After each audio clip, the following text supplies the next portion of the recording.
तब जाकर वो अपने तरीके से सोच सकती है।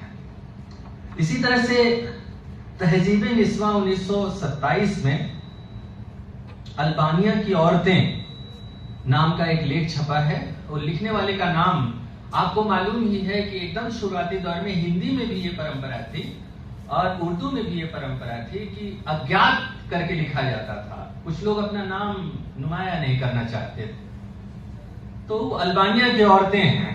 उस लेख का नाम तहजीब-ए-निस्वा में 1927।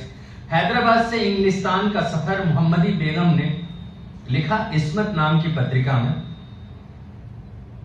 इसी तरह से आप देखिए शख्सियतों पर बातचीत है, जैसे आगा महमूद गाजी खातून नाम की पत्रिका में हुस्न आरा बेगम के बारे में लिखती हैं और उनकी जिंदगी के फलसफों के बारे में बताते हुए बताती हैं कि औरतों की आजादी और इल्म की जो बात है वो कैसे पूरी की जा सकती है। रानी मीराबाई जिसकी मैं चर्चा कर रहा था, ताज साहिबा लाहौरी ने उस्तानी नाम की पत्रिका में 1920 में लिखा। ताराबाई शिंदे पर एक लेख दिखाई पड़ता है। महमूदा बेगम तहजीब-ए-निस्वा में लिखते हैं 1927 में।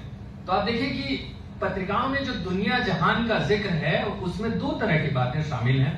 एक, जो सफर पर निकली मुसलमान औरतें हैं, वो जहां जाती हैं वहां की सभ्यता समीक्षा करती हुई नजर आती हैं और संस्थाएं कैसे काम करती हैं, हमारे जीवन को बदलने वाली संस्थाएं, धार्मिक संस्थाएं, सांस्कृतिक संस्थाएं, सामाजिक संस्थाएं या अध्ययन अध्यापन की संस्थाएं, उन सबों पर खुलकर वो लिखती हैं और विचार करती हैं। केवल इतना काम नहीं करते, उसमें औरतों या जो महिलाएं हैं उनकी मौजूदगी के बारे में भी बात करती हैं और रोशन ख्याल से बात करती हैं। अब एक दूसरे तरह के भी लेख दिखाई पड़ते हैं इन पत्रिकाओं में, उन्हें हम हाल हवाल कह सकते हैं। हाल हवाल में क्या है, उसमें रहन सहन पर टिप्पणियां हैं। जैसे खातून 1910 की पत्रिका में मीम के बेगम का लेख है जनाना लिबास। इसी तरह से खातून के 1905 वाले अंक में भी लेख है। अंग्रेजी और हिंदुस्तानी बेगमात का मेल जोल सुल्तान बेगम लिखती हैं इस्मत नाम की पत्रिका में 1909 में। और सभ्यताएं जब टकराती हैं और टकराने के बाद उनमें जो एक रिश्ता बनता है, उन मेल जोल से और आंखों में आंखें डालकर देखकर कई बार दुश्मनी भी दोस्ती में तब्दील होती है। तो अब आप देखिए कि अंग्रेजी और हिंदुस्तानी बेगमात का मेल जोल, इसमें दो तरह की सभ्यताओं के एक दूसरे के करीब आने पर क्या बदलाव होते हैं, इसका जिक्र है। एक बहुत ही खूबसूरत लेख है, मैं आप सभी से उसे बांटते हुए खुद को मुझे बहुत अच्छा लग रहा है कि आलिया बेगम बिन्त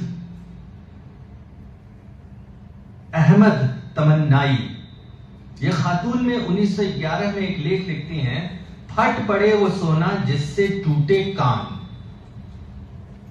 अब आप देखिए कि हिंदी में भी एक किताब है, गजेंद्र जी से मैं सुबह पूछ रहा था कि उस किताब का जिक्र मुझसे कीजिए और बताइए। उसमें आपको याद है सेमंतनी उपदेश नाम की एक किताब लिखी गई और एक अज्ञात हिंदू औरत उसमें लेखिका की जगह नाम दिया गया है और उसमें ये बताया गया है कि किस तरह से ये जो कंगन हैं हथकड़ियों की तरह काम करते हैं या जो नथ लगे हैं वो किस तरह से, जैसे जानवरों को आप नथ देते हैं, या जो पायल है वो कैसे बेड़ियों का काम करती है।